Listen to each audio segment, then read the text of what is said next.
My name is Krishan Mehta, and I'm the Vice President of Inclusion and Equity at the Association of Fundraising Professionals Greater Toronto Chapter.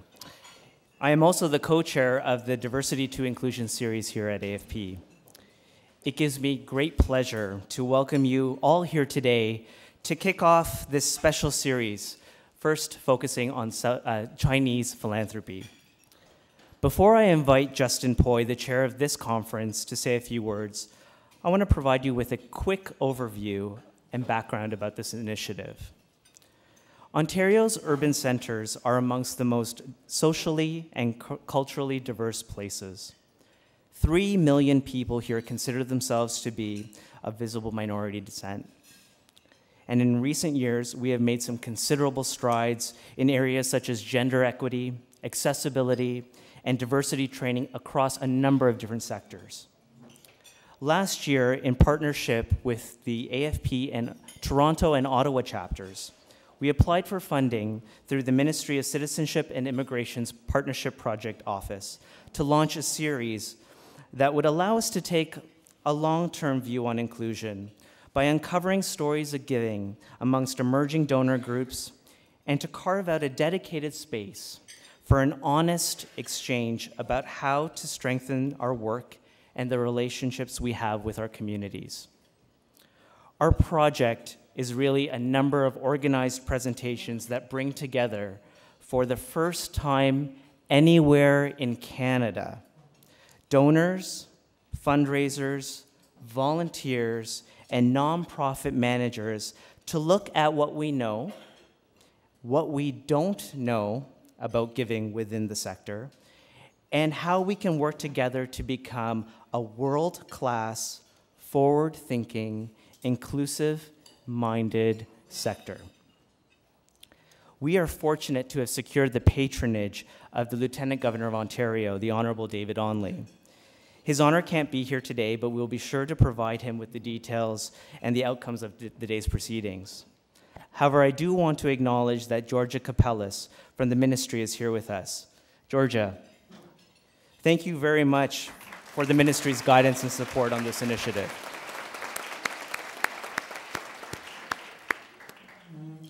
Over the next 3 years, in addition to this conference, the Association will be organizing similar gatherings looking at philanthropy within the following groups. South Asians, that conference is on January 25th. Jewish, African, Caribbean, Muslim, Hispanic, and Indigenous communities. While we are cutting across diasporas, cultures, and faiths, we are also looking at dimensions of inclusion and philanthropy by focusing on women, LGBT groups, people with disabilities, youth, and Francophone Ontarians. We've got a really great diverse group of conferences coming up. Each of these gatherings will be video recorded, archived, and transcribed. And the best part is that all of these materials will be available online for free, and the conversations will continue on through discussion boards and social media. We have articulated 5 overarching learning outcomes for this project. First, we want to develop our collective intercultural competencies. We also want to rethink and examine the ways in which fundraisers identify, cultivate, solicit, and thank donors.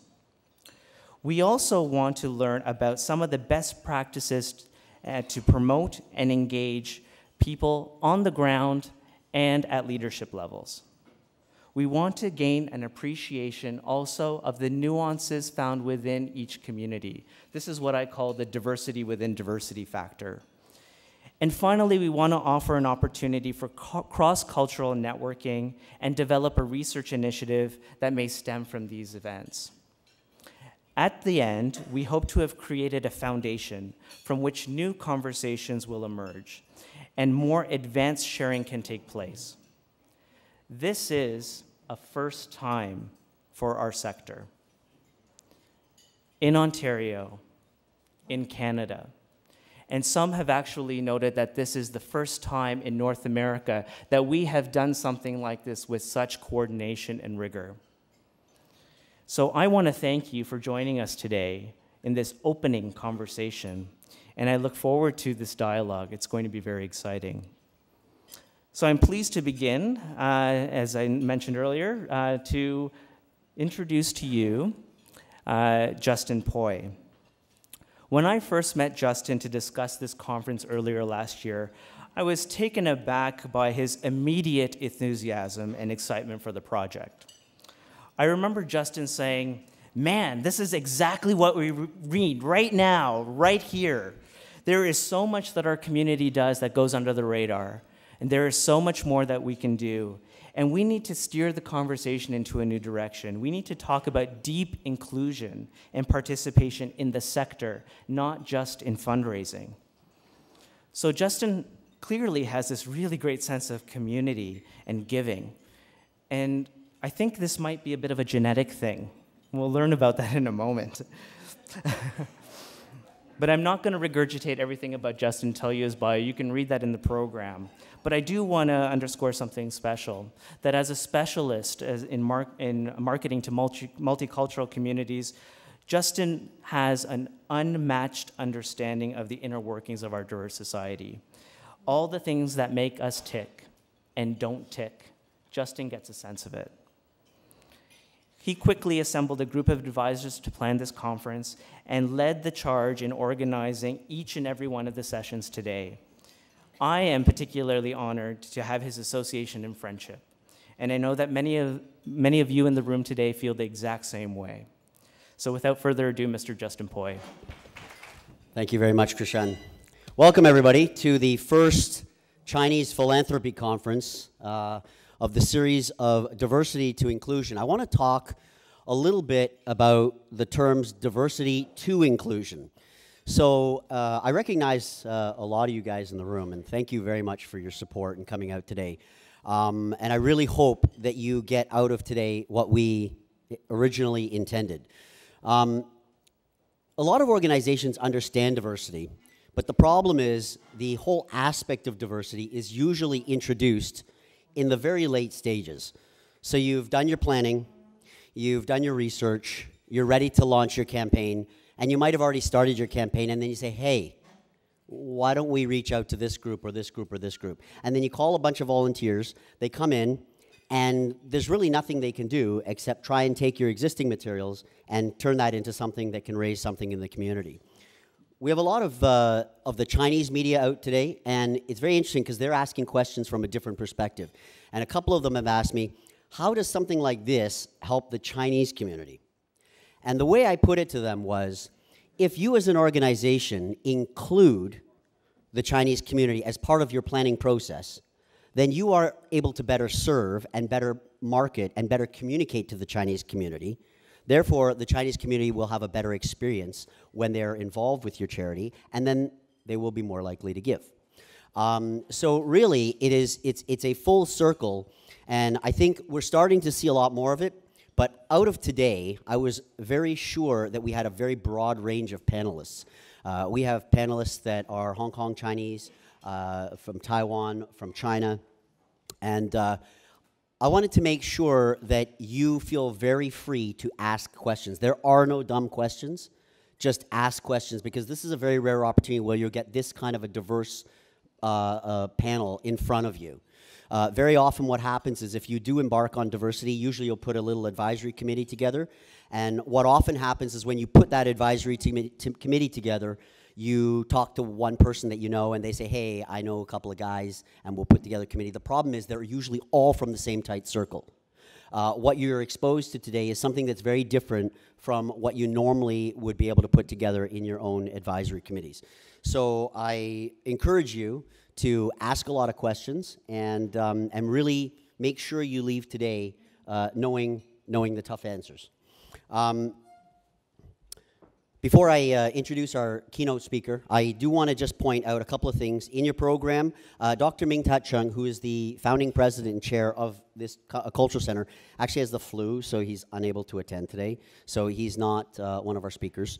But I do also want to recognize my friend Doris Chan, who is not in the program, but she will be participating in our roundtables. Doris, just say hi there. Yeah, Doris is involved in a advisory committee for sick kids. She's a donor to TIFF and involved in many other philanthropic activities, including the McMichael Gallery. So thank you very much for being here, Doris. Our keynote speaker. So Krishan had mentioned that sort of community service and whatnot ran in my family. I learned at a very young age about community service, probably before I actually knew the real definition of philanthropy. And it was coming from my mother, and I know that that came from her father before her, and I will, let her speak on her own, but many of you know her as the first senator of Asian descent in Canada, and she was also the Chancellor Emerita of the University of Toronto. But before all of that, she was really spending a lot of her time, other than running a business, serving the community. She has been a philanthropist. She chaired so many functions and committees, and she got me involved at a very early age. And it's something that I hope we will see in the younger generation of the Chinese community as well, where they observe, watch what their relatives or their parents are doing, and also get involved as well. So her formal bio is in the inside cover of your program, but without any further ado, I'd like to introduce the Honourable Vivienne as a keynote. Thank you. Good afternoon, ladies and gentlemen, friends. Thank you for attending this conference on Chinese philanthropy. I want to point out that I'm not a fundraiser, so I can't give you any professional tips. I'm only going to talk about philanthropy from a Chinese perspective. You would know that philanthropy means a love of our fellow human beings, and those of us who are philanthropic make an effort to promote happiness and well-being for others by giving of ourselves, of our time, effort, and/or our money. Irrespective of where we come from, rich or poor, that is what all human beings are capable of. I believe the world is made up of three types of people. Those who build are the givers, those who destroy are the takers, and those who do neither just exist. This afternoon, I'm going to talk about the builders. There are many ways of giving. Even the very young can volunteer their time. Those of us in our senior years can also do the same according to our physical or financial abilities. I remember the first time I heard about Meals on Wheels was from my mother-in-law, who was helping through her church. Volunteerism is philanthropy. Volunteers are from every walk of life, donating their time and their expertise. They get involved in projects of any size, and every person can make a difference.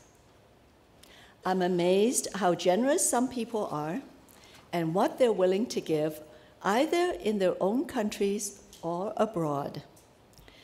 Many professionals, and we have many here today, go abroad to help the needy. We all have friends who are doctors, dentists, and nurses who spend their holidays going to developing countries to provide free service for needy patients. They even bring supplies and equipment with them. There are many groups that do this so admirably. I'll just give you one example. How many of you have heard of Orbis Flying Eye Hospital? Now, we have representatives here. Can you please stand up? Thank you. Thank you. I would like to say a few words about them since I'm on the Orbis Canada board. Orbis International has been in existence for 30 years, and it has saved tens of millions from blindness in the developing world. The number of volunteer doctors nurses and pilots are staggering. Yes, I even learned that the pilots who work for FedEx use their holiday time to fly the Orbis plane.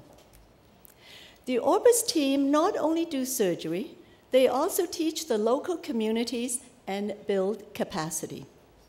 They have a classroom on the plane. And yes, they do have a number of projects in China. Now let me address today's conference, which is one of Diversity to Inclusion series, with the ethnic Chinese community being the first. There is a presumption that people from different cultures look at philanthropy differently. In Chinese, the words for philanthropy are good deeds, that's hou xi, and kind deeds, xin xi. These terms have been in existence from time immemorial. For what I know, philanthropy in my family started from my grandfather's day. I know Justin mentioned about my dad, but he doesn't know enough about my grandfather. Now, it didn't start with my great-grandfather because he was poor, and he had to go to San Francisco during the gold rush to make a living. I grew up in Hong Kong and attended St. Paul's Co-ed College since grade 3. Looking at the foundation stone of the school one day, I realized that my grandfather was the only individual in Hong Kong who donated a large sum of money towards the building of St. Paul's Girls' School at the beginning of the 20th century, which later became the co-ed college that I attended. He was a progressive man who believed in education for girls 100 years ago. We used to have morning assembly in Lehigh San Hall, named after my grandfather, whose photograph hung on the right side of the stage. How did I feel? I thought I had better work hard to be the best student I could be because I would be noticed. One day, one of my teachers said, "I'm amazed how hard you work with the family background that you have." Even though I was very young, I didn't think that was an appropriate comment. Another thing I remember very well from my childhood days was the South China Stadium. Those of you from Hong Kong would probably know about the South China Stadium. It's very well known. Our extended family members would often go there, where my brother and I used to ride our bikes. Why were we allowed to do that? I found out that it was because my grandfather convinced the colonial government to provide land for Chinese youth in order for them to have a place for sports. Whether my family was involved with the building of the stadium or not, I don't know. Many years ago, a child would hear an adult say, "I don't care to be the richest person in Hong Kong. I just want to make sure people are looked after."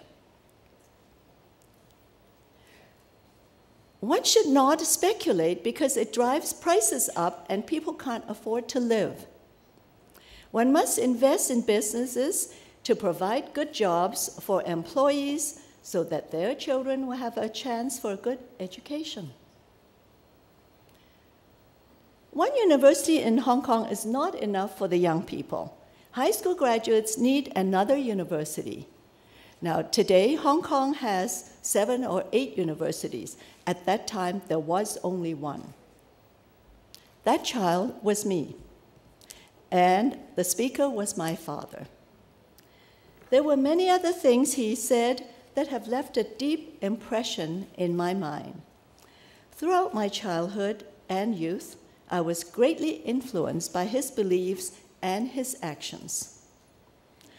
I learned that a kind word or giving people a helping hand in improving their lives make life much more meaningful than the accumulation of wealth. Philanthropy to my father was directed locally. Many things he did was for the people of Hong Kong and mainland China. That was common in his generation because they recognized that the needs were there. Many of you would know that Chinese have long memories, and relationships are important.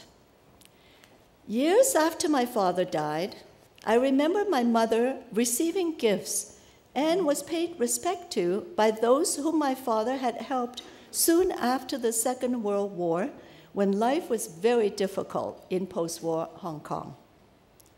This is a Chinese custom because we don't forget an act of kindness or a good deed. This Chinese tradition continued when people went abroad to settle. There are somewhere close to 100 million ethnic Chinese living overseas on every continent. And in the old days, of course, this included Hong Kong and Macau.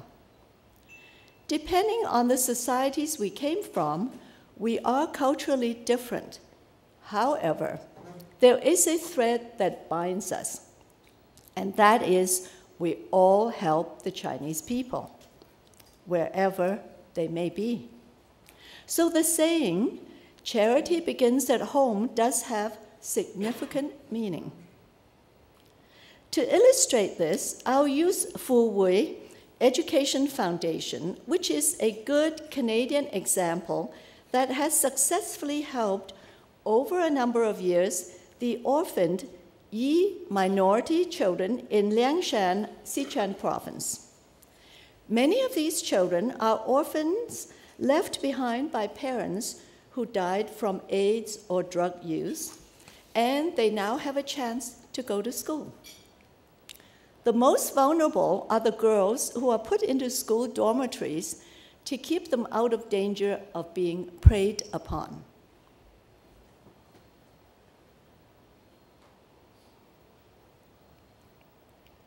The tradition of money and human resources brought into China from the overseas Chinese communities has continued for hundreds of years, not only to assist those in need, but also in the building of bridges, roads, schools, and hospitals.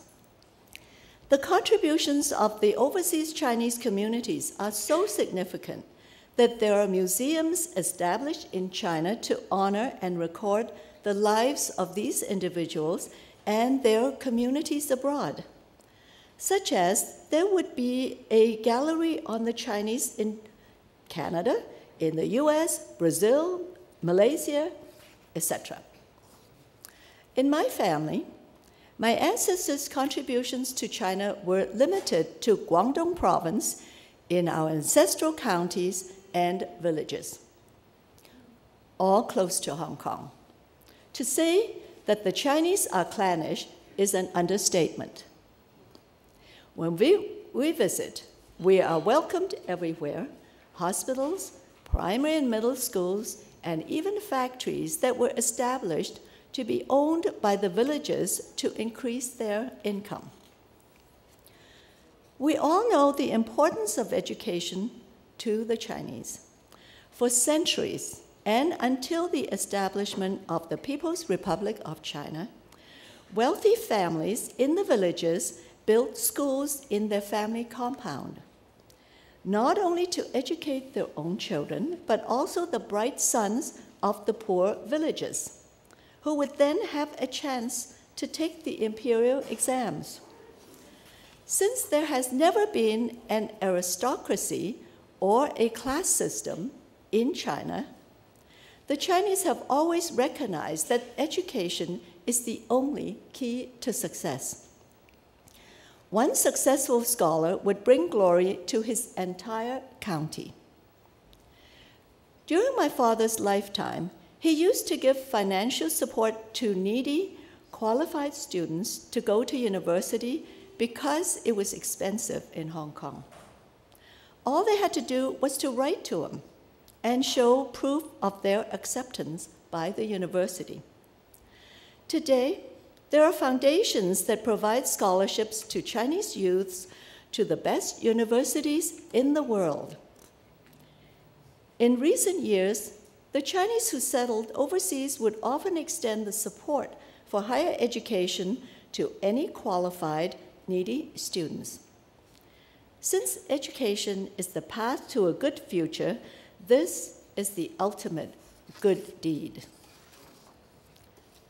China is a very large country, and people from different areas would speak different dialects, have distinct traditions, as well as foods. In imperial times, that is, those who don't know Chinese history, it's before 1911 when China became a republic. These people, when they traveled to different provinces in China, those from the same villages or counties would form associations to help each other. This tradition continued when the Chinese went overseas. When the Chinese first came to settle in British North America, and that's what Canada used to be known. When they came in large numbers during the gold rush days in the middle of the 19th century, the same type of associations were formed based on the county of origin or family name, because names are very important to the Chinese. Also, the Chinese benevolent associations, as well as the Qi Kong Tong, which is, in translation, Chinese Freemasons, were established to offer help to all new settlers. These associations are still in existence today. This shows that philanthropy is an intrinsic part of Chinese culture. In Canada, philanthropic support towards the ethnic Chinese community and mainstream community used to be separate. It wasn't until 1980s that there were cross-cultural supports. From my own experience, an organization like the Mongshan Foundation, founded in 1964, only had the support of ethnic Chinese and was very much Chinatown-based until the early 1990s. This was when it started having support from the mainstream community, their corporations, organizations, as well as attendance to its annual Cathay Ball. I have lived in Canada for almost 54 years and have witnessed the evolution of philanthropy here. Since the late 1970s, our diverse population has become increasingly involved in contributing not only to our own ethnic communities, but also to Canadian society. One just has to look at how the Chinese community has moved in to help organizations such as our hospitals, the Kidney Foundation, the Cancer Foundation, the Heart and Stroke Foundation, the Diabetes Association, and many others. This is the work of this younger generation, a topic you'll be hearing more about this afternoon. A good example of the evolution in philanthropy is the Centre for Information and Community Services of Ontario. It started in 1968 in Toronto with a group of Chinese students volunteering information and interpretation services to Chinese residents. In 1974, it became the Chinese Interpreter and Information Services. At that time, it was called CIIS. And in 1988, the name was changed to Chinese Information and Community Services, and everybody would know it's called CICS. It's a very big organization today. And in 1998, it became the Centre for Information and Community Services of Ontario with the same acronym. It now serves immigrants of all ethnic backgrounds. So what started as a student effort to help those in the Chinese community now serves immigrants to Ontario from all over the world. Today, philanthropy in terms of donating money has become very sophisticated. Foundations are established to direct these donations. Of course, laws for charitable donations are different in different countries. There are many charitable foundations established by the Chinese in Hong Kong, and a number of them will only direct donations to the Chinese population within and outside China, both in the relief of the needy, to help the younger generation to attend higher education, as well as promote Chinese culture, art, and traditions. One foundation that I know of which promotes Chinese culture exceptionally well internationally is the Robert H.N. Ho Foundation. This was the foundation that had made the exhibition of the terracotta warriors across Canada possible. Among many other Chinese cultural exhibitions the foundation supports around the world. In Canada, we're very aware that we live in a high-tax country. Don't laugh. And charitable donations in money or in kind are very carefully considered. This topic will be on your breakout session this afternoon.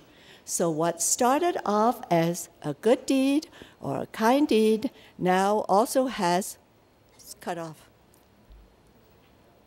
Okay. So what started off as a good deed or a kind deed now also has tax implications. Life is certainly not getting any easier, is it?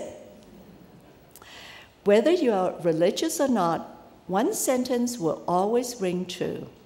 It is indeed more blessed to give than to receive. Thank you for your attention. Have fun this afternoon. Thank you very much for that. On behalf of AFP, we'd like to make a small donation in Vivienne's name. Thank you very much for that speech.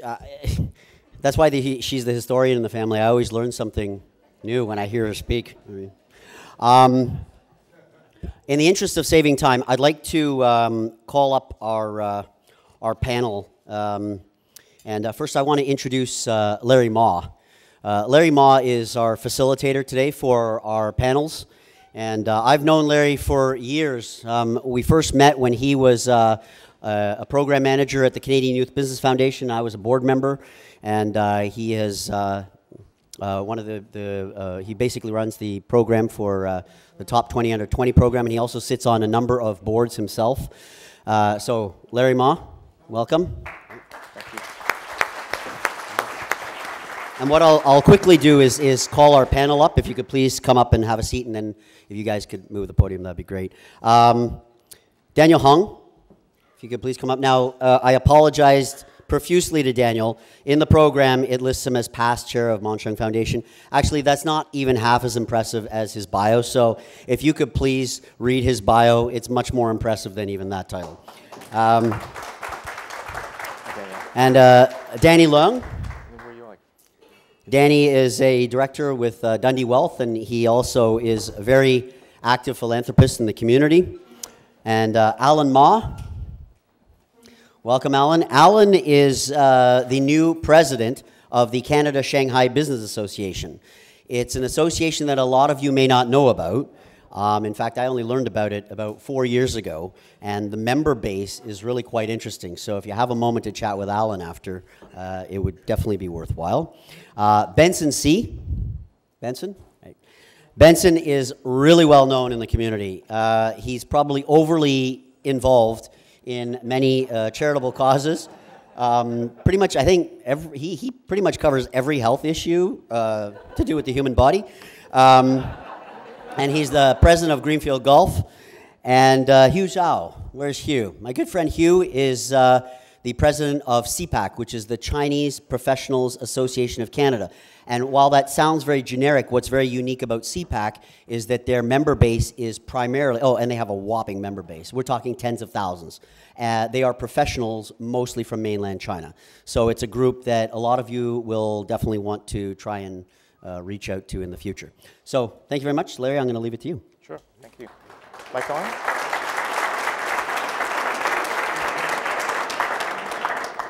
Thank you, everyone. We have the next hour, and for us to sort of share with you some of our experiences as philanthropists. My role here is as moderator to try and get as much from them as possible. Before we get started, I just want to poll the group here. How many? I'm assuming everyone here, or the majority of you here, are fundraisers. Is that correct? Okay. How many of you have been successful in engaging the Chinese community? Okay, perfect. So today, if we do our job right over the course of the day, you'll walk away with some strategies, some tips, some best practices in terms of how to engage and steward the Chinese community. So panel, if you could have a seat, we'll have a conversation. There's microphones on your chair. There's 2 microphones. I think Benson, there's one, so there's 2. I'm the only one who's been fortunate enough to be mic'd up. So first of all, I'd like to thank everyone for your time today, for being here. As I sort of mentioned, the audience here today, they're hoping to walk away with some ideas in terms of how to engage the Chinese community from a philanthropic standpoint. So I have a few questions that I'd like to pose to the panel, but also at the halfway mark, I'll turn it over to the audience to also ask you questions as well. I have no specific order, so feel free to jump in as you see fit. But the first question I want to ask, and maybe Daniel, being a significant donor of the Mongshang Foundation, help us understand why do you give, and what motivates you to give? I think. Thank you. I think the need for senior care in the Chinese community, it's in Toronto, it's very much needed, and I have a good feeling, and I feel it's a good cause, and so I like to give, and I was involved, and like to participate and help and lead, bring more people into the foundation to help contribute. So when you started giving, did someone approach you to give? And if so, how was that approach made? And how did that person, assuming it was a person, convince you to say yes? Yes, it's of course it's a person approaching. I think could be a commercial. I was first recruited to. I think it was recruited to help Mongshang before I started giving. It was recruited by Senator Poy back in the early 90s, and to help the Mongshang in organizing the first and second Cathay Ball, which I co-chair with Dr. Lam in the third and fourth Cathay Ball, and that's the time it really warmed up my heart to help and subsequently to give. Right. And of course, afterwards there was the long-term care beds that the Ontario government given out, and we were given with 2 long-term care centers. And we have to find the land and to raise money. And I was given the very difficult job as a co-chair of the capital campaign, and also to find the land. So I have to find the 2 parts of land, which you see at Richmond Hill and the Scarborough Center. And within 4.5 years, right, I have to, with the committee, lots of help from Tanning Young, to raise $12.5 million for the capital campaign. And as I understand, I have to be, as a co-chair, and to go and ask big and small money, and I have to be a donor as well, as to set a good example. So I started to give. Okay, so your foray into giving with Mongshang started as a volunteer, so you're asked to volunteer. and through that positive experience that motivated you to begin donating financially. Thank you. Danny, if I can ask you, Danny, sorry, keep looking elsewhere. So, similar question. So, why do you give, and what motivates you to give? I think it's a combination that I've been working with a lot of clients. I'm a financial advisor, and throughout that process, I have learned from my clients throughout the discovery meeting and the way they have given. And my role in terms of helping them is really just to look at how to maximize the benefit both to the donor as well as to the charity. And throughout that process, I think oftentimes that there are many things that affect in our life that we have emotional impact that we want to give to those causes. And that's one of the reasons why I give to certain charity as well. Right. Can you talk about certain approaches that people have made to you to say, Danny, I'd love for you to get involved, and how was that, so were you asked to become a volunteer, and then from there you became similar to Daniel? Yeah, usually that's, I get approached to sit on boards and, certain committee to help out from a volunteer standpoint. Right. And that's when you get to know about the organization, the cause, and then before you know it, you want to get involved a little bit more. So aside from just your time volunteer, you also tend to, make charitable donation as well. Right, thank you. Alan, let me ask you a quick question. Why do you give? I just gave some donated to the TIF, and also 2008 in China had a bigger earthquake. I, same as all Chinese people, line up, gives money or gives and donate one container item to the China. That's all. Okay. Benson, I'm going to ask you a different story or a different question. Okay, Benson? Why different questions? Okay, all right. Okay. I was going to just change it up a little bit. Have you ever been approached in a manner that was offensive? In what way? Well, let's see. In terms of fundraising? In a manner where they wanted your support, but it was done in a way that you were offended, whether because of cultural or personal. But okay, offensive is a very strong word. Okay, I'm a strong person. I wouldn't say it's offensive, but sometimes when people approach you for fundraising, sometimes they do in a way what we call put you off in a way. How? Because see, we're all professionals here, and as Senator Vivienne probably said, in Chinese culture, relationship and connection is very important.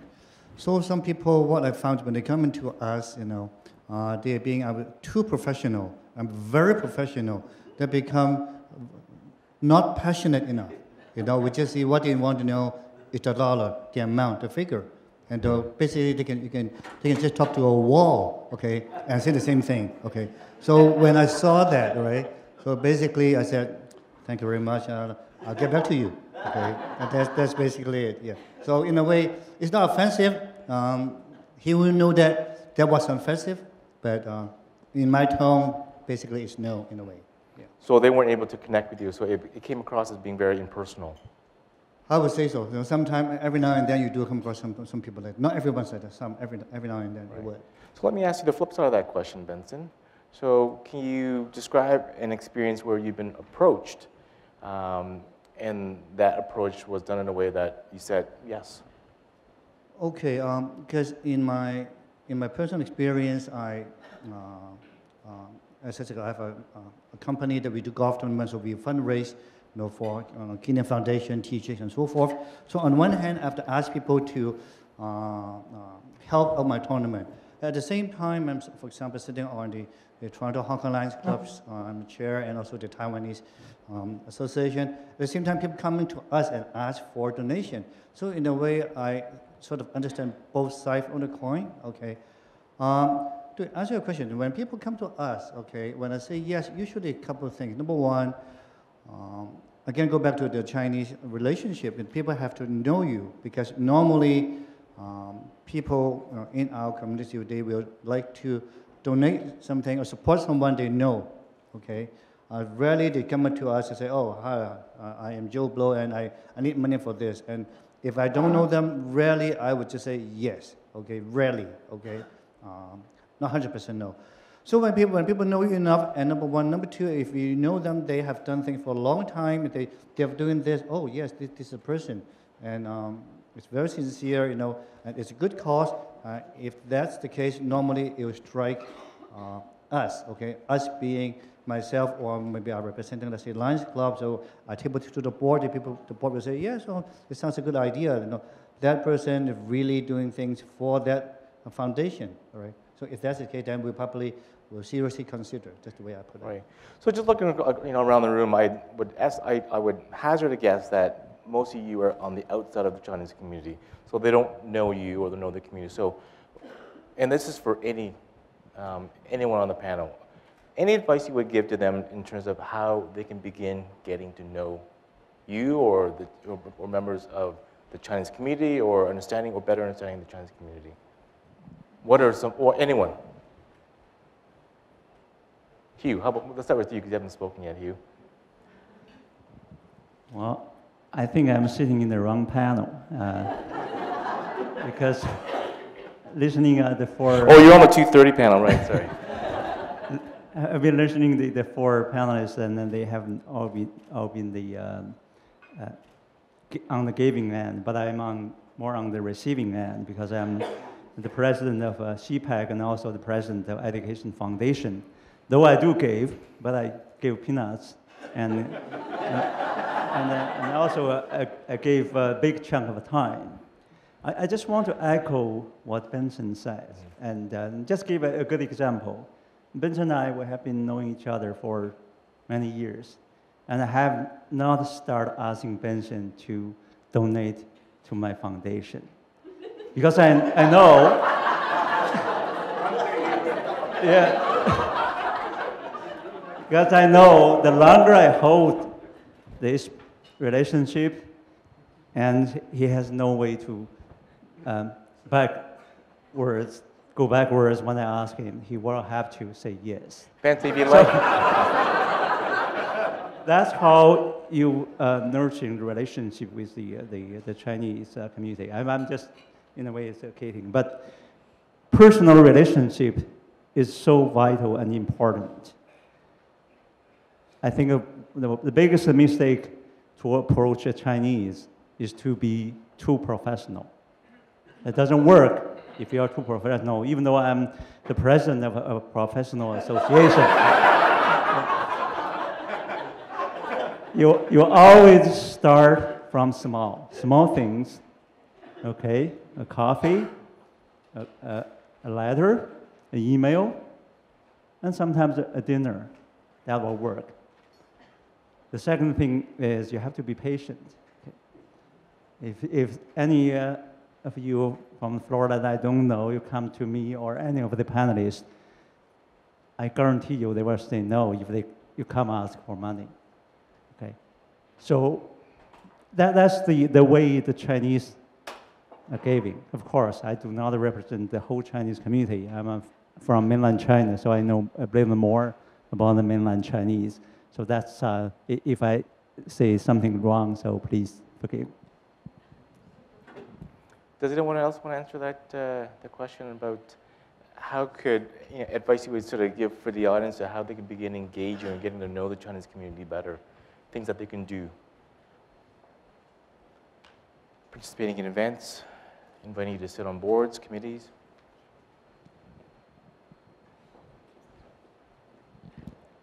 Daniel? I guess you have to participate in different kind of events or activities to get to know people. In the Chinese community, it's the same as the mainstream community. Getting to know the person first, and instead of letting them know that the first time I hand out my business cards is my next question is to ask you for money. Yeah. So you build up some kind of a friendship relationship, although he knows your motive is to ask. It's always easier to make friends first instead of just go in and do a cold call, especially when you're asking for a larger sum of money. Right. And you have to show them what your organization has done and something that can impress him and find out what is his taste. I mean, he likes sweet or he likes sour. And you go his way. You ask talk his language. Spicy. And spicy and whatever. He likes Chinese food or he likes Italian food, and so you go to the area that he's comfortable, and then you ask. Right. The typical fundraising cycle is typical is anywhere from 6 months to a year. Is that similar within the Chinese community? So if someone were to approach you day one, that cycle is the same, or is it? I heard it's patience. So I heard potentially longer. Could it be longer if you were sort of outside of the community and you wanted to target the Chinese community? Is that cycle longer? Is it a 2-year cycle versus a 6 months to 1 year cycle? Anyone?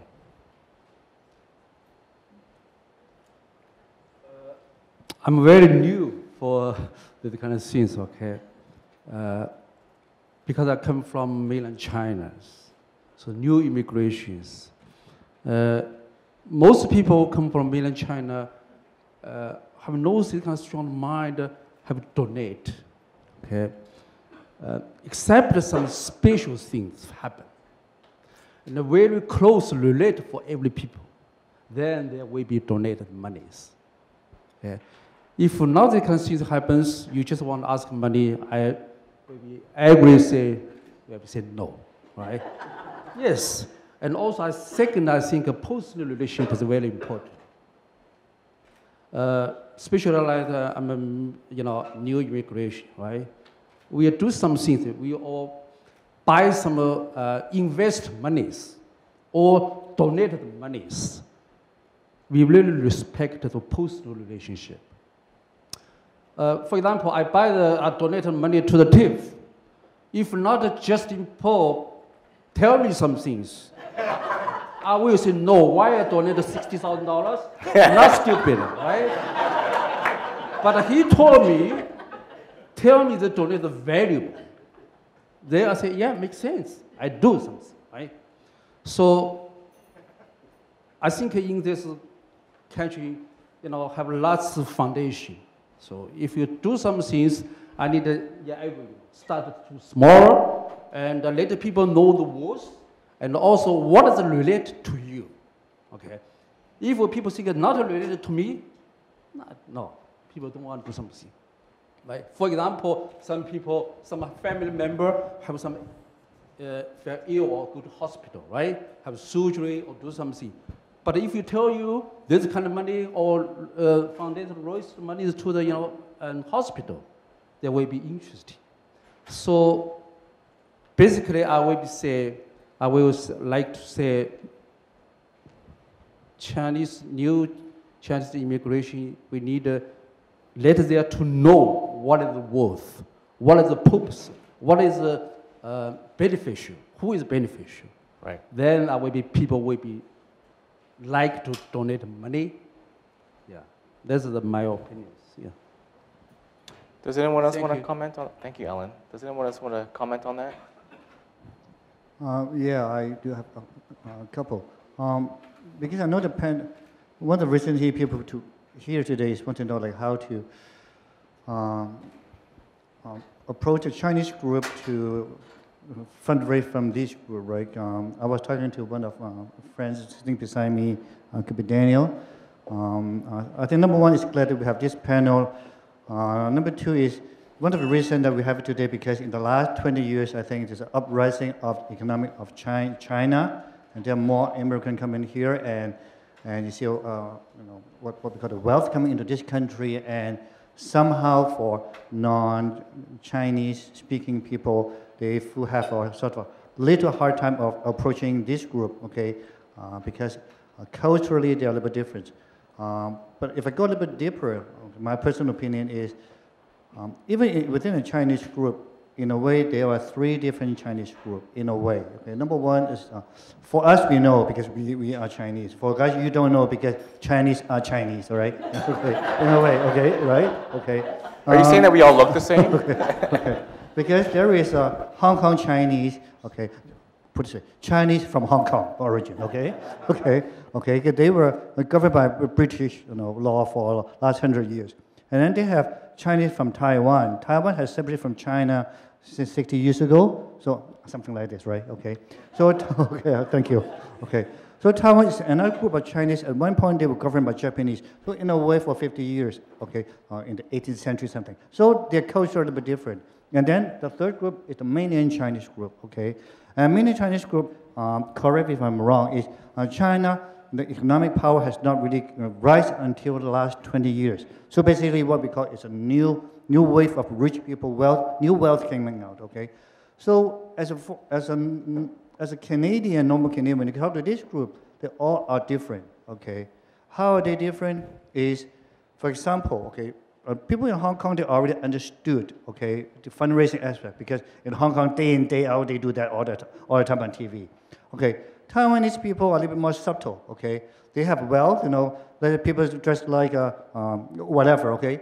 You wouldn't recognize him. He will have 100,000 workers. That's the way they are, okay? And with people in China, again, correct me if I'm wrong, okay? Because with the economic power coming for the last 15 years, okay, when 15 years ago, when the country was not as powerful as now, okay, when you have not enough to eat, you will not think about donate. You think, how can you donate to me, right? Okay, seriously, right? So what happened is, so all these, all of these groups have a different heritage thinking. So when you approach them, they have to be different. But if you treat them all the same, that would be difficult for you, just number one. And number two, again, my personal point of view, because I've been here for 30 years, there's no offense to anyone here, is sometimes when we talk about the Chinese culture is comfort level, as Dr. Hugh said, right? And connection, and the relationship, what's relationship? Relationship is a very vague word, okay? Relationship is, if I like you, I have a good relationship. If I don't like you, I don't have a relationship. I just learned something from somebody who said, people will not remember what you said, but they will remember how you make them feel, okay? So what happened is, sometimes what I found it in here, okay, or North America is, when people they talk to someone but they don't speak good English, okay, the people with poor English will feel intimidated. The intimidated feeling are not built within, it's from the reaction from the opposite side. If for whatever reason you want to speak to someone, you want to approach them to especially fundraise, right? Okay, you want to get the money, and unconsciously you make them feel intimidated, okay, uncomfortable. In a way, I would say that's the end forever, right? This is something that, okay, I don't know whether I shouldn't say this right just now, because sometimes you don't know that you don't know, but on the other side, people know that you did something really wrong. But you don't know because you're not Chinese, right? But we are Chinese, oh, okay, thank you very much, okay, that's it. Right? This is something that is, how do you learn that? I don't know how to teach you, okay? But this is something that your objective is, I want to try to approach to the Asian group. Okay? Asian doesn't have to be Chinese, could be Malaysia, whatever. Okay, I'm talking too much already. Okay. Anyway, you want to switch mics? Yeah, so this is something switch mics. Yeah, this one. Hello? Yeah, anyway, just because sure, this is something that is my experience when because I've done enough things to talk to some other people, that's what they told me. Oh, Joe Bull asked me to donate, and it made me feel really bad. Why would I donate to someone that I don't like? Period, right? Anyway, thank you. That's it, thank you. Thank you, Benson. Just sort of along that train of thought, for those agencies who are, I would sort of use the word mainstream, who would like to expand or diversify their donor base, if there's one piece of advice that you would give to them to better understand and better engage the Chinese community, what would that be? Daniel, I'll start with you. If there's one piece of advice you would give to a mainstream agency, if they, I think, sorry. I think awareness. Awareness. Awareness is I think, is the first step. How do they get awareness? Marketing, exposure into the Chinese market. If it's like a mainstream company, getting a good Chinese name and be through media or whatever to introduce your company, it's very important. And many, in my experience, even the big donors, although they know you, they want to see you are actively participating in the community, right, before they will help you through the Chinese route that you're trying to approach. Otherwise, you can just go straight to them and they can deal with you directly. But if you want to get the Chinese people to participate, I think the general awareness is very important. Okay, so awareness, so being in their community, them being able to see that you're visible in their community. Great, thank you. Danny, I'll throw it to you. I think the awareness is definitely important, but I think it's also the education. I think a lot of people would like to give but don't know if they can afford to give or how to give even. So I think both the awareness and the education to help the Chinese to understand a little bit better how our tax system works, how to best maximize their donation would probably bode well. Okay, now let's dig a bit deeper with education. So how? How would you do that? I think if you can, well, one of the ways is Alan was saying that, or Daniel was saying that, through marketing. I think marketing, if you can do some kind of a maybe workshop to get your donors to attend a seminar. Seminars? Okay. I think from a broader spectrum that you can educate, and you can also be able to maybe even filter out some of the donors who are looking to donate but not necessarily know how to, aside from the cash donation. Right, thank you. Alan. Thank you. Yeah, I agree. The two gentlemen said that we need more exposure in the Chinese community, and whatever show up any event or gala, and also newspaper. I think is a way. There are lots of new Chinese immigration like read the newspaper or online. Getting people know who you are, where the money going to, and what they did before.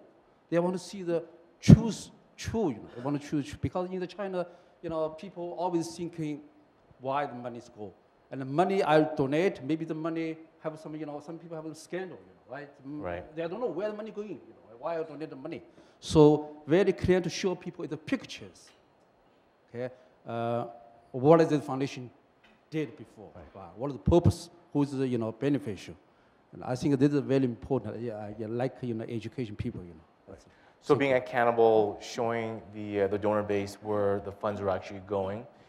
Okay, thank you. Benson. Yeah, the thing about add is maybe persistent. Because if you know the people well enough, they know who you are, but you have to be consistent. Day in, day out, so people know that you are consistent. You are, what you represent. Then, hopefully, one day, when they have the budget, and then they will, you are top of mind awareness for them. Thank you. Hugh. When Larry posed this question, I prepared many tips, but since you are only asking one, so I will give just one. Okay. I think when you are deal with the Chinese, your intentional purpose is to get donation. Let's start by sharing the stories rather than telling the numbers and the facts. Because Chinese people in general are very good at numbers, so they don't want to talk about numbers. Hugh, you're not generalizing, are you, Hugh? So share the stories. If you can motivate them, move them, and get them, touch them, I think that's the key. I just want to give you an example. I've been running the Education Foundation of CPAC since 1999. I actually been the president and founding member of the foundation for many years as the president. I personally never approached a single person to ask for donation.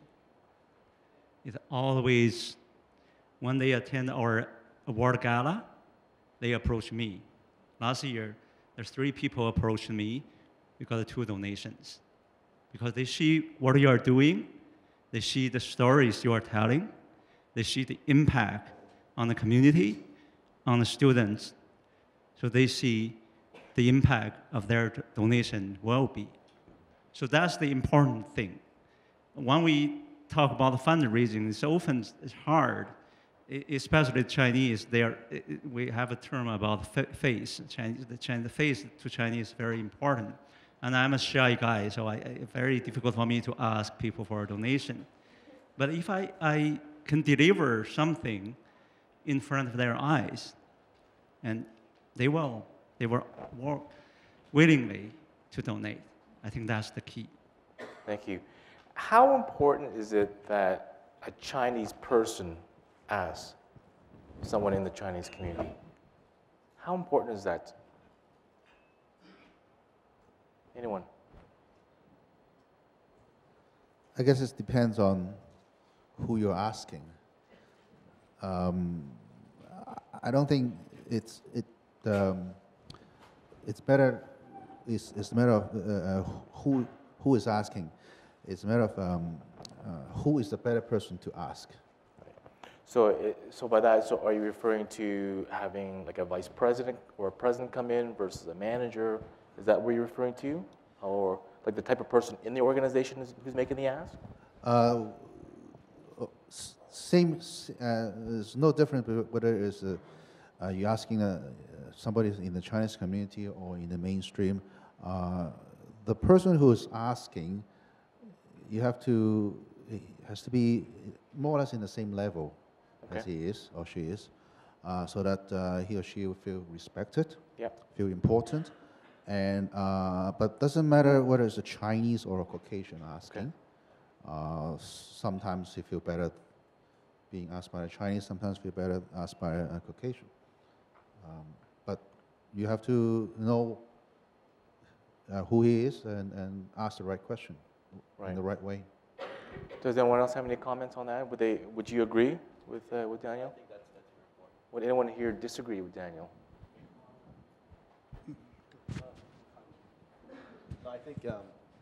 I think what Daniel says make a lot of sense. It is also who you ask and how you ask, and the person that's asking, if it's in similar position, that it's easier to relate to. I think that makes a difference.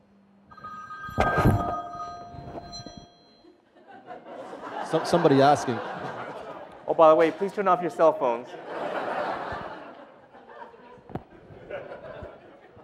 Benson. Good example. I think who is asking is important, and just as important is it depends what organization you're representing. What I meant is some organization, they want you to donate $1 million, okay? Some, they don't really care. They just want numbers. They want, say, Honourable Foundation. If you give $100, they're happy. Let's say they have to ride for your heart, very successful. So it all boils down to what is the dollar amount you expect people to donate, right? Because if you want a $500,000 donation, okay, you work a lot harder. It's different than I want this person to donate $300 a year for the next 20 years.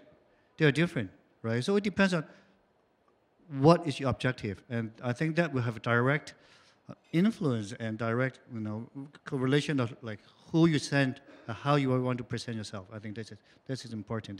That's a big difference between the $500,000 versus $1,000 a year. Okay.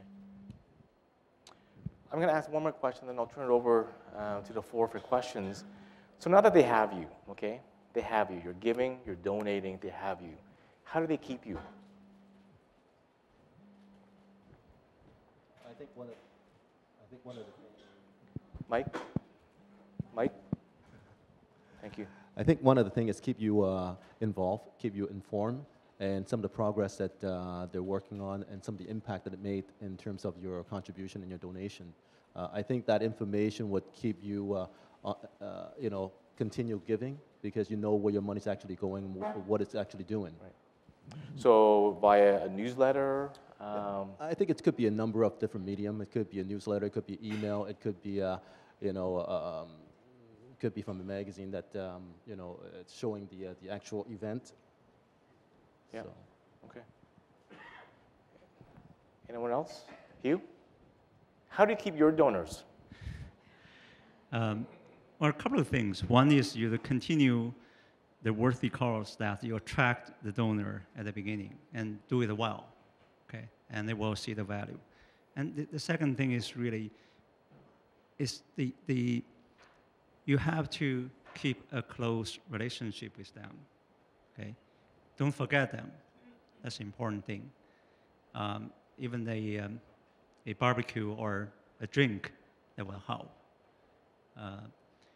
There are two types of, in my own opinion, there are two types of donors. One is low-key. I have donors who give money. She basically told me that don't let anybody know, okay? I donate the money. Okay. So those kind of person is very personal. For a personal relationship, you have to keep low-key and keep a constant contact. There are some other donors who want to high profile, want to promote, who want, in that case, you need to really show them the transparency, how you run this organization, how the funds are utilized. So that way, you keep the relationship. Thank you. Daniel, did you want to comment on that? I think one thing we can do is to do a personal visit. It doesn't have to be long, 15 minutes, Right. just to have a face-to-face update on the progress. Especially, you know, like you travel all the way to Mississauga in 3 o'clock in the afternoon, just do a 50 minutes update and leave, and it really shows your sincerity. Okay. And I have not been involved in fundraising over the past couple of years, so I did not make a sale by email, but I do personal face-to-face communication. If not, I'll pick up the phone and talk. Right. So it's more personal, and the donor will feel more comfortable and feel more respected. Okay, great, thank you. Benson, do you want to, or Alan, do you want to add to that? How do they keep you as a donor? Yeah, I think just keep in touch. Don't forget them. People donate money always like getting some respect, you know, right? Respect, so yeah. if people feel you always touch him, kind of make him, you know, we feel that he being respected. So for next time they will still do something. Otherwise they will forget. Right. I think. Benson, do you want to add? Yeah, I would say, you know, they just, you know, as Hugh said, you just keep the relationship. You don't call me every day, but, you know, at least, okay. At least when I see you, then well, we have good, you know, good gesture, right? Because sometimes, as you know, some of the fundraising are one-off. Like I donate, I don't know, $20, whatever, for this campaign for this year, and there won't be another campaign until next 5 years. So sometimes you do not expect people to donate same amount to year after year, because in Toronto there are so many different foundations now, right? So people are, you know, so, you know, just keep a nice contact in a way. Great.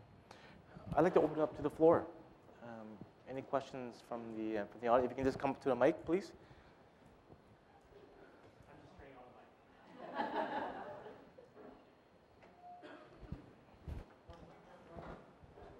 If you just state your name and ask the question. Sure. My name is Ted Burr. I'm with SICKIDS. I don't know if this is on.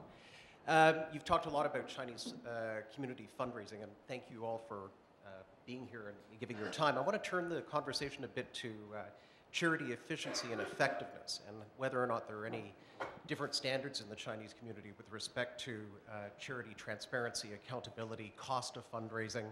You knew you were going to get that from me.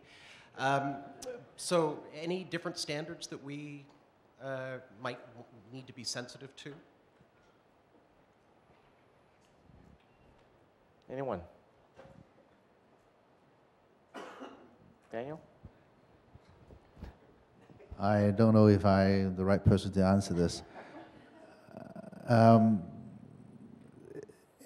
I guess every community, the way they spend money to do fundraising is a little bit different.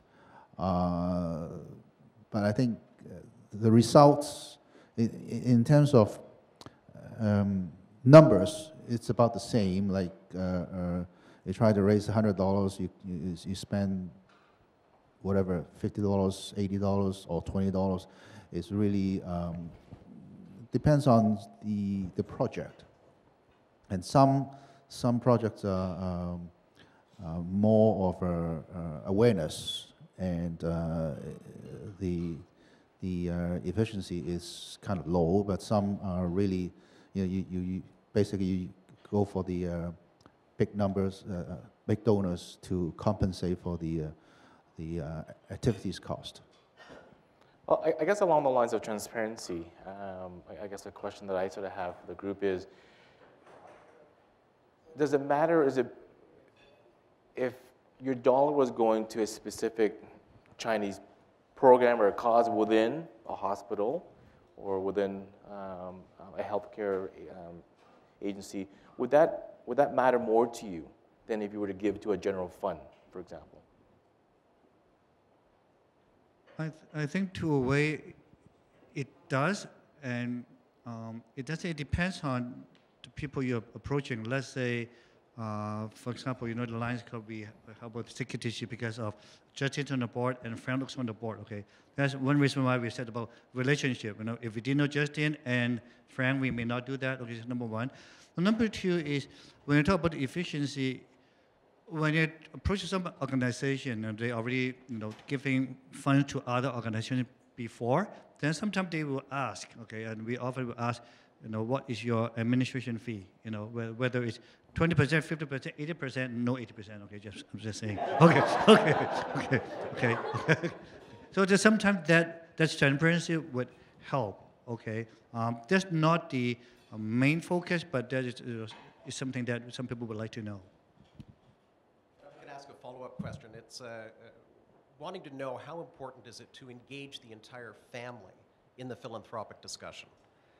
Often we talked about, approaching people individually, but to what extent should we also think about engaging the broader family unit? Good question. Hugh, you want to answer that? Chinese also has this tradition that in the family, normally the wife manages the family. So.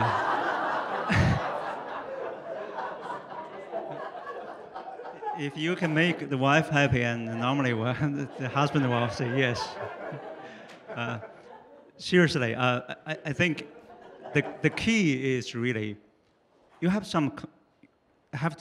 some relevancy, and the early question regarding the general funds and the specific targeted fund actually is another good example. For example, I have friends who told me they donate to United Way, but specifically ask United Way to divert that fund to Education Foundation.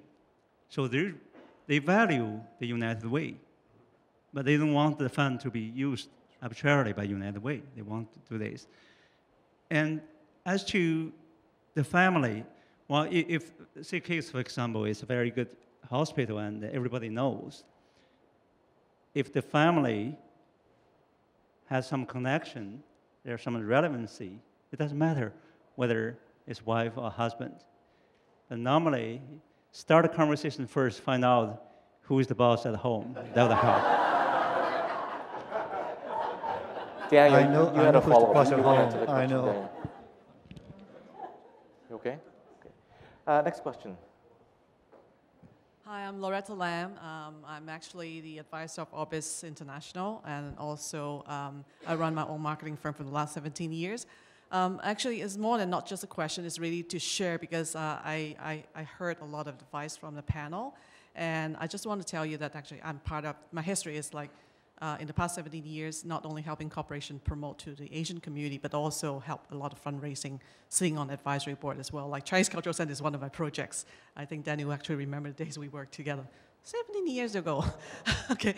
I want to say that one thing that you all been talking about, awareness, education, relations, but also I think it is useful for someone who doesn't understand the culture, don't know anybody, is to do two things. One of it is identify a partner in the community that can actually lead you to the different connections in the community. That is very, very important. And I think a lot of the major foundations, a lot of the hospitals manage to do that, to identify who are the key people who can lead them into the community. I think this is very important.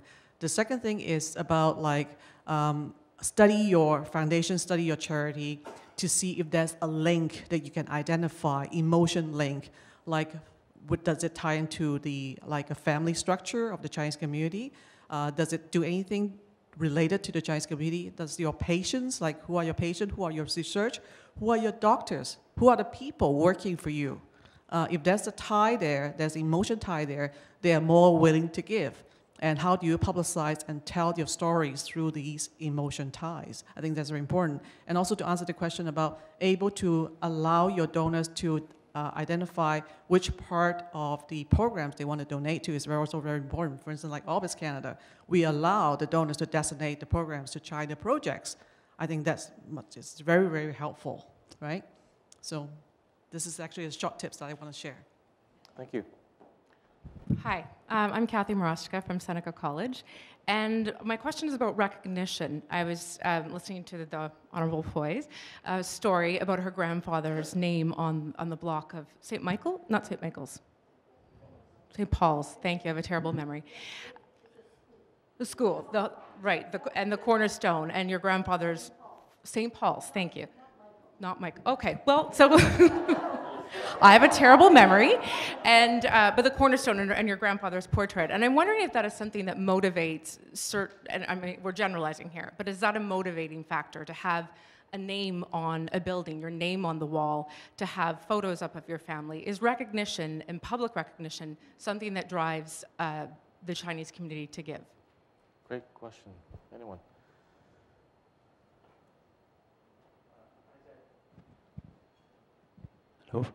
As I said before, there are two groups of donors in the Chinese community. Well, probably in general. One group is really, they want a low profile. They don't want to be known. Okay, if you propose that, there's no attraction. Yeah. For those group of people, you have to really rely on connections. Like Alan gave the example, Justin asked Alan to donate TIF. I don't know whether Justin has the title in there or not, but the president asked Alan, Alan may refuse, but Justin asked Alan, he will say yes. So the connection is very important. There's other group of people who want to donate and who want to be publicized. Yes, the recognition is important. But in general, no matter which group of donors, you have to recognize. You just have to find the right way to recognize. Those people who do not want their name known, you have to recognize them.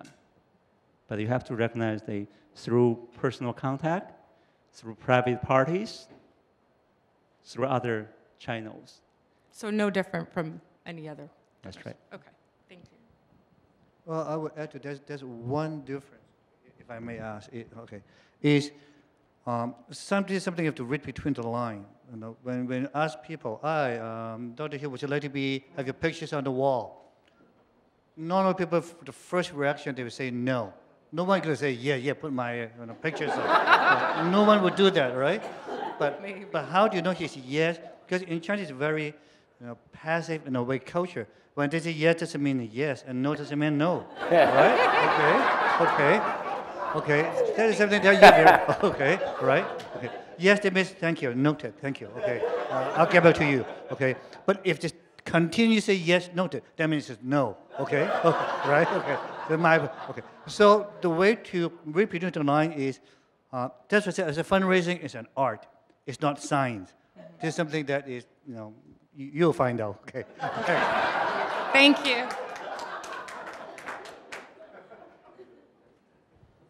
Next question.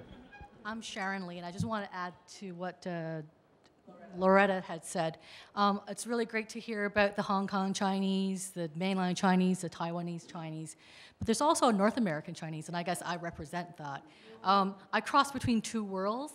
I am too Canadian for the Chinese community. I'm too Chinese for the Canadian community, so it's sort of like nowhere. I'll give you a really good example. Because I subscribe to the Chinese television network, Rogers thinks that I read Chinese. So they send me everything in Chinese, and I call them. I said, hello, I don't speak it, I don't read it, like, what are you doing? And because they don't understand that it's from my father, right? So I think that there's a whole different philanthropy in there. So I think we're a group that's missed, because I sit on boards, I donate, but people don't know how to approach me. They don't know which way to go. And a lot of times I make donations, and people think, oh, great, you support that. But they don't understand it's because my father asked me, not because I care about your charity, but because my father asked me. And because out of respect, I give, right? So I think there's also another version of the North American Chinese as well that sort of has to be heard out there, because I agree with Benson that, you know, sometimes I'll say no, but if you get one of my parents to ask me, then yes, I will, because, you know, dip, dip, dip, the water torture, right? But, so I think there's a sort of a different dynamics that way. And I think that charities in North America sort of have to think about those too, that, you know, it's just not one approach, it's not one broad stroke, it's a whole bunch of doing your study, due diligence, and understanding the person you're approaching. So that if you meet someone like me who've grown up here, who've gone through the school system, you know, don't always assume that I understand their culture, because many times I go to the stores and they start either speaking to me in Cantonese or whatever, and I don't know. I just point, right? I go to dim sum, I just point. I don't know. So I thought I'd add that. Thank you.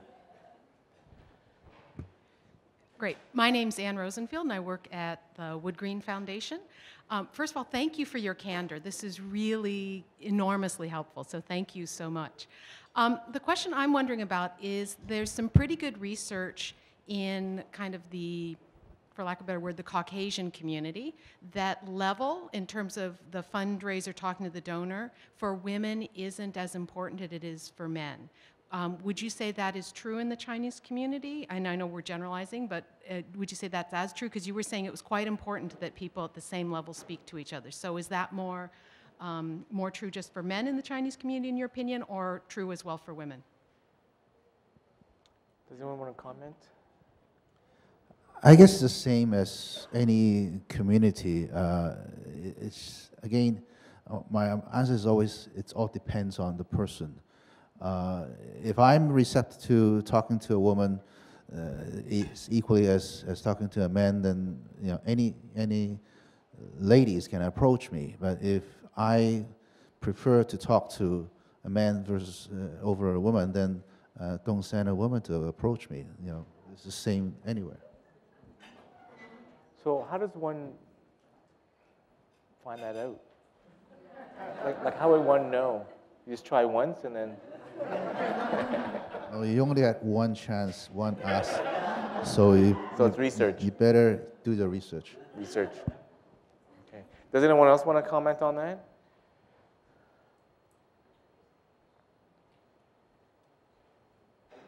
I agree with Daniel. Unless you're extremely beautiful and then you approach a man, that may make a difference. But otherwise, I think the human nature is really doesn't matter.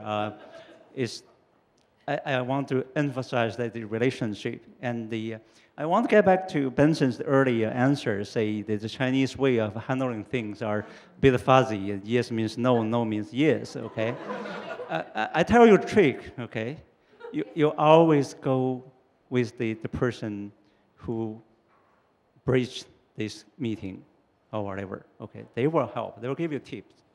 For example, if you connect Alan through Justin, when Alan says no, you're not sure, you don't want to ask, push it again, okay, go ask Justin. He knows. That's how it works. But the Chinese has its own culture, but they are very rapidly adapting to the Canadian culture as well, okay? If you ask me a question, I tend to give you a straight answer because I've been here for very long. So you have to, don't be freed by those cheap stereotypes, the Chinese. Actually, they are adapting the Canadian culture very rapidly, especially the new immigrants, because now the internet is bring the world together, and they know a lot of things about the Canadian culture. Alan.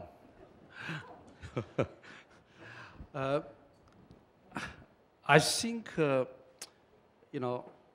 you should try to establish a leadership for all the Chinese communities, Chinese associations. Chinese have a special culture, very respect for the friendship. And also, we always think if some people want something, then try to make friend, it's not work. You try to make a friend first. Build a relationship, build a respect. Then, by the time, it will be work. You should get people know each other. And try to, it's not just for the, or ask money you donate. Also, if some people have some problem or some required, you also can help something. So establish this kind of special relationship. Then by time people will be give to something for sure. There's a special Chinese peoples. They don't want all the some peoples. Always want to. If some people give their good help, they will be help you more. So time relationship is very important. Don't think about when you need something, then start to talk to people. No, build a relationship first. I think. Thank you. Thank you. Krishan, I want to do a time check. I know that it's 2 o'clock. Is it till 2:20? Okay, good. We have some more time. Next speaker. Hello. My name is John Wong, and I'm with Hospice Toronto. First of all, to echo other people's words, thank you very much, gentlemen, for this great opportunity. I have a very sensitive question to ask you. I work for a hospice doing fundraising, and within Chinese culture, lack of a better term, there's some very taboo subjects. Illness, mental health, death. And I'm very curious to hear from you. How does one begin to have the conversation with the Chinese community about these healthcare-related issues that are affecting everybody? And while it's very difficult to have these conversations with the community at large, we do know for a fact that the community is accessing the services of organizations that are looking after people living with these conditions. Great question.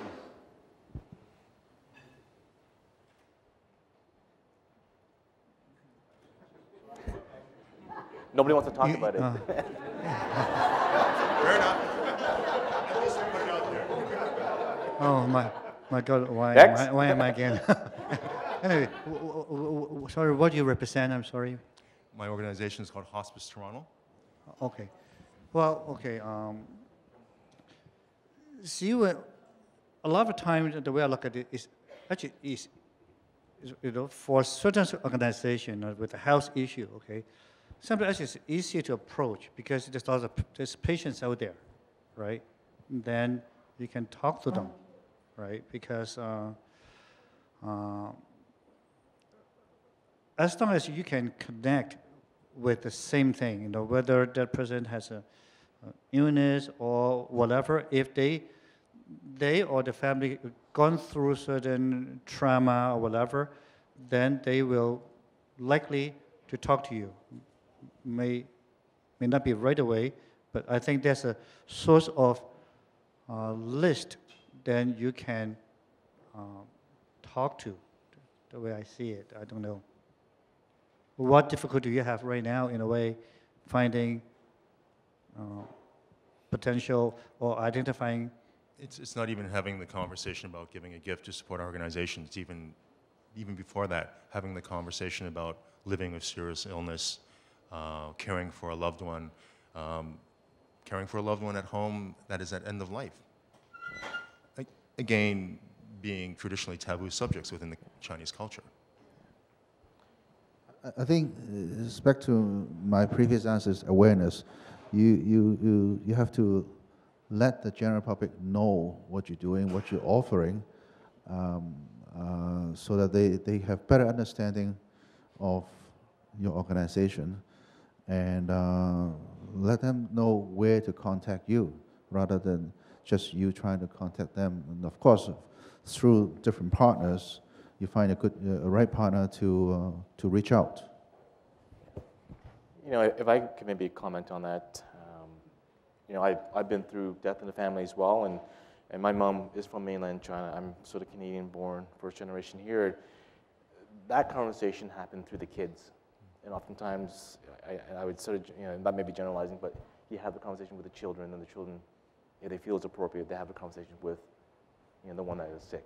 But in my case, certainly it went through myself and my brothers, first and foremost. And my uncle passed away over the holidays, and the same process. It was always through the children first that those conversations were had. Yeah. Hugh, you wanted to comment on that? I don't have a great answer for you, but I maybe share with you a experience. A lot of the mainland Chinese don't know in early days, they don't know about the stem cell, donation. It sounds scary. Even when I first heard of it, it's really scary, So I really didn't pay any attention to that and did not start any conversation. But the other half, who is the stem cell organization who helped on this, they partner with us. We have a summer festival which attracts normally 5,000 people. So 2 years ago, they approached me to ask to see if they can partner with us to promote this campaign. I said, when I heard the story and have more understanding, I said yes. And they set up a booth. It was very, very successful. So the key I'm telling you is that if you can find a partner in the Chinese community, and they will help you to find the door. Thank you very much. Sorry. Oh yeah, as Hugh said, I think awareness is, and I think it's very important. Awareness being, when people approach you, oh, would you like to support this foundation? If you never heard of it, never. And there's tons of foundations we already heard of. You know, the chances are they will pick the advert rather than you, right? I think somewhere along the line you have to create some awareness, to the community. Thank you, gentlemen. Thank you. I just want to add a couple of things. On the area of recognition, I actually had recruited both Larry Ma and Alan Ma as donors to Bell Lightbox. And Larry, well, he's been in Canada forever, just like myself. So I went up to him and I said, hey, dude, we'll get our names on a wall. And even after you die, it's going to be there. And he said, hey, that's great.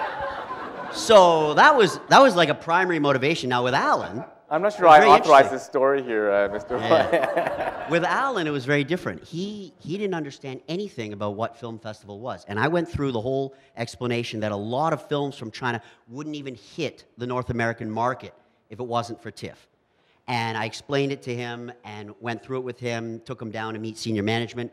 In fact, like 6 months later, after he had already signed his pledge form and had written a couple of checks already, he asked me when we were having dinner, so my name's up on the wall, like even after I finished the pledges? So clearly the recognition for Alan was not a big thing. He donated because he understood what TIFF was, and he thought it was something that was interesting to get involved in. So that's the first thing. But another thing that I want to ask you a question on, because when I did the pre-screening interviews, you very eloquently explained 3 different groups of mainland Chinese immigrants that are coming to Canada. And most organizations here, the immigrants from China are probably the most elusive because they're not really, well, a lot of them aren't even here. So they come here, they drop the kids off at school for a couple of years, and then they take off. But a lot of them do come back, and their kids are involved in things. People don't know a lot about them. Like the association that Alan is the president of, I just learned about it a few years ago. It's a great organization and really interesting members, the Canada-Shanghai Business Association. But if you could explain, Alan, what you explained to me on the phone, the 3 different groups, because I think it'd be very interesting for everybody to hear the sort of the 3 categories of new immigrants that are coming from China. Okay. First, you know,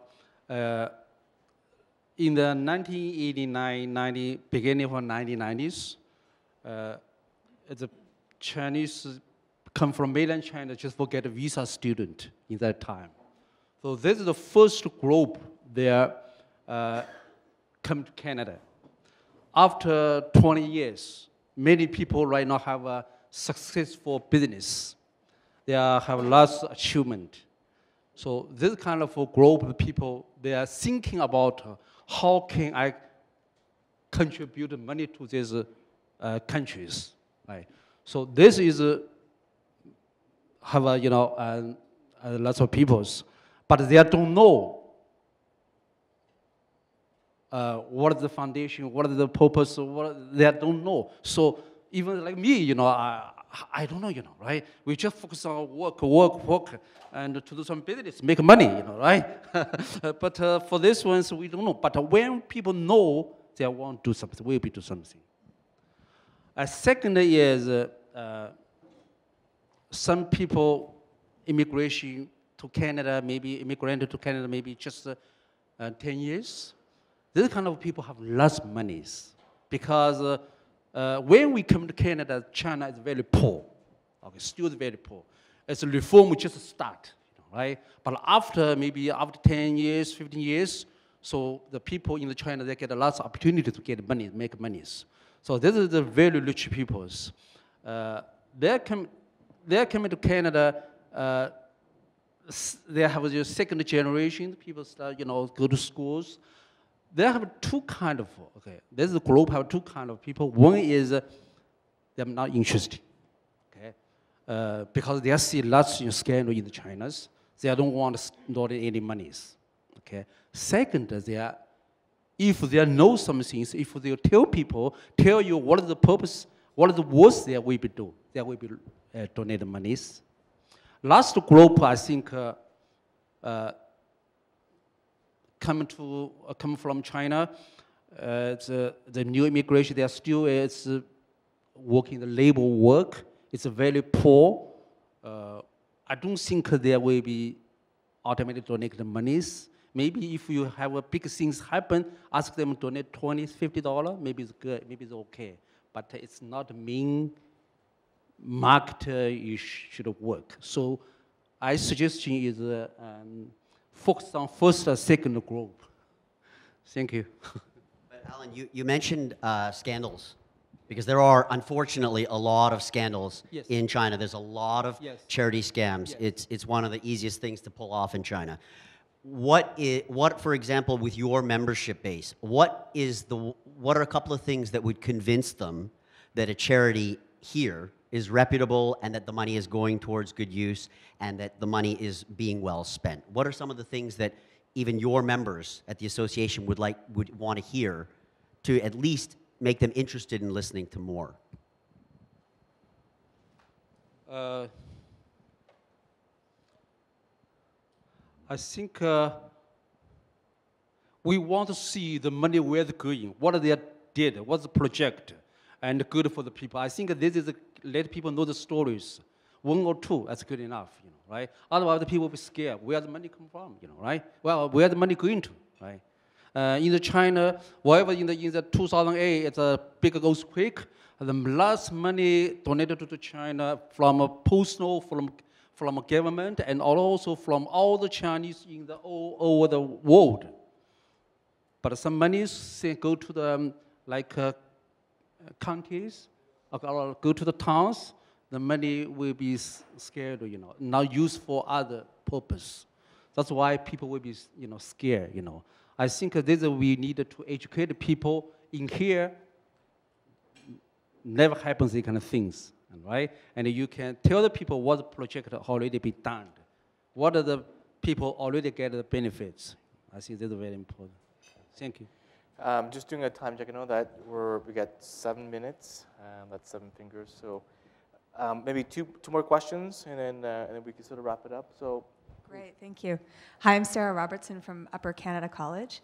My question actually, Justin, you just mentioned a gift agreement, signed gift agreement.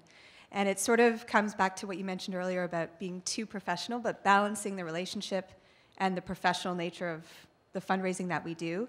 And I just wanted to know your feelings on the gift agreement, actually signing the pledge form, this kind of thing. Is this something that is sort of you would expect, you wouldn't expect, you would feel that we have good, long relationships with people, handshakes mean a lot. Is a gift form okay? How do you feel about that?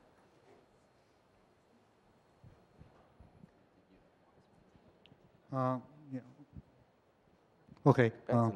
Yeah, gift form's okay. Handshake, normally I don't think it's okay in here, right? Especially you want to pledge, UC is a very famous school. If your school works on a handshake, it's great, but I would think the agreement is always better because UCC did a great job, I have to say, I think it's one of the best private schools that did the most fundraising. So actually, I think people should, you should be on this panel, that people should learn from you, right? Yes. No, I think. Hugh? I think it's okay. But they have to watch the timing. Don't put a form early. And once somebody says already committed, and you will know when is probably time to put out the form and ask to sign. That's important. Thank you very much. Okay. Last question. Kai. Thank you. My name is Kai Tao, and I'm just involved in many organizations and many initiatives in the past 20-some, 30 years. And I'm mainland Chinese, born in Guangzhou, and live in Hong Kong, and then in Winnipeg, whatever you want to call it, before I went to Toronto. Proud Canadian. I'm very interested to hear a little bit more elaboration on the donor hesitation from the mainland Chinese as emerging right now is a number that's with 3 different categories, the Alan that you mentioned. Notwithstanding, yes, there have been some failures in China itself. And yet, I have seen personally some successful projects funded by Canadians in China doing very, very well as well. The question is not only provide good information, tell them a good story, but how to overcome that kind of distraction, perhaps. And like Mr. Hong said, sometimes you only got one chance and become a problem at the end. How should we do that to maintain that direction so that the rest of the organization can move on and move forward and attract some of these newer donors to the pool? Thank you.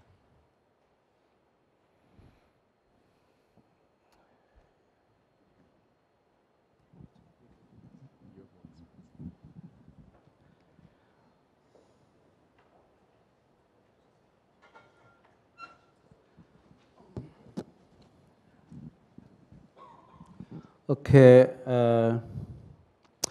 it is if we have no such a great stories, such a great project, it is very difficult. I think it's very difficult. People will say, why I give you money, right? They always think like this. So I think this, I can't give you right answer right now. I think it takes time, that's all. Especially, as I said, you need to have a strong personal relationship. Then some people will do something for you. Okay. If I still think, if you have a strong relationship with some persons, key persons, it's not only one time, maybe more time.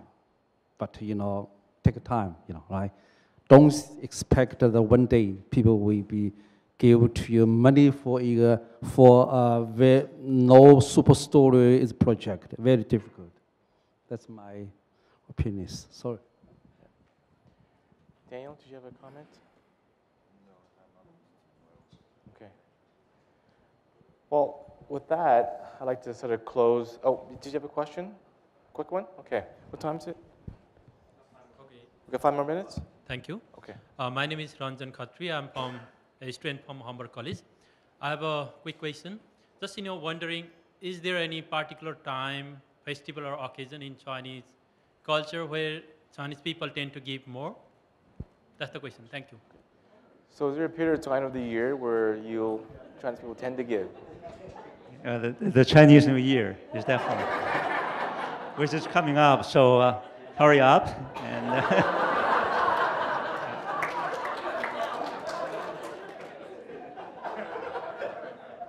Okay. Well, with that, I'd like to thank Daniel, Danny, Alan, Benson, and Hugh for your time. I think a lot of great information sort of came out today. Hopefully, everyone here feels that they're walking away with a bit more knowledge about the Chinese community and how to engage. Relationship is definitely very important. Patience, sincerity, certainly very important as well. But also at the same time, approaching one person in the community does not mean that's how you approach everybody in the community. So certainly having a buddy or being part of the Justin Poi groupie fan club certainly would help get you inside the community. I think the one thing that we didn't hear today that I'd like to sort of throw out for everyone to sort of noodle on is along the lines of having a buddy to sort of introduce you to the community is, if you're with an organization, is creating advisory boards or committees that have a Chinese presence on it. And I think if you look at the agencies that are successful in engaging the Chinese community, if you look at the boards, if you look at their event committees or the fundraising committees, you'll see a number of very well notable members of the Chinese community. So again, thank you to the panel, and on behalf of the AFP, thank you very much. Great, thank you.